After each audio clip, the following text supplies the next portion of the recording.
बाप 13।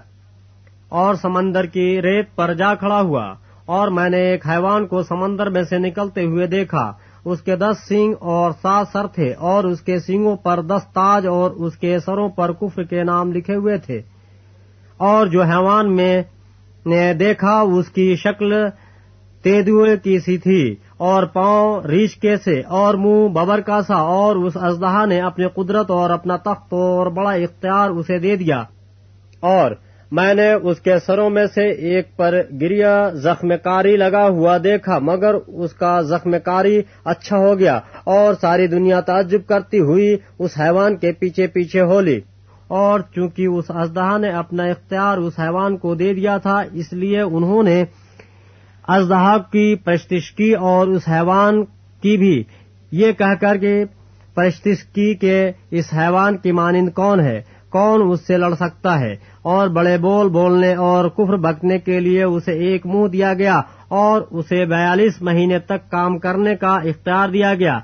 और उसने खुदा की निस्बत कुफ्र बकने के लिए मुंह खोला कि उसके नाम और उसके खैमा यानी आसमान के रहने वालों की निस्बत कुफ्र बके। और उसे इख्तियार दिया गया कि मुक़द्दसों से लड़े और उन पर गालिब आए। और उसे हर कबीला और उम्मत और अहले जुबान और कौम पर इख्तियार दिया गया। और जमीन के वो सब रहने वाले जिनके नाम उस बर्रे की किताब हयात में लिखे नहीं गए, जो बिना आलम के वक्त से ज़िबा हुआ है, उस हैवान की परस्तिश करेंगे। जिसके कान हो वो सुने। जिसको कैद होने वाली है वो कैद में पड़ेगा। जो कोई तलवार से कत्ल करेगा वो जरूर तलवार से कत्ल किया जाएगा। मुक़द्दसों के सब्र और ईमान का यही मौका है। फिर मैंने एक और हैवान को जमीन से निकलते हुए देखा उसके बर्रे के से 2 सींग थे, और अजदहा की तरह बोलता था। और ये पहले हैवान का सारा इख्तियार उसके सामने काम में लाता था, और जमीन और उसके रहने वालों से उस पहले हैवान की परस्तिश कराता था, जिसका जख्मकारी अच्छा हो गया था।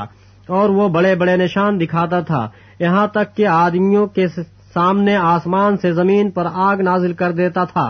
और जमीन के रहने वालों को उन निशानों के सबब से जिनके उस हैवान के सामने दिखाने का उसको इख्तियार दिया गया था, इस तरह गुमराह कर देता था कि जमीन के रहने वालों से कहता था कि जिस हैवान के तलवार लगी थी और वो जिंदा हो गया, उसका बुत बनाओ। और उसे उस हैवान के बुत में रूह फूंकने का इख्तियार दिया गया, ताकि वह हैवान का बुत बोले भी, और जितने लोग उस हैवान के बुत की परस्तिश न करें उनको कत्ल भी कराए।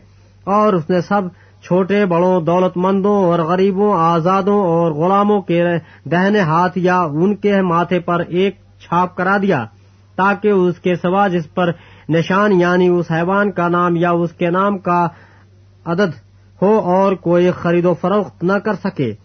हिकमत का ये मौका है। जो समझ रखता है वो इस हैवान का अदद गिन ले, क्योंकि वो आदमी का अदद है और उसका अदद 666 है।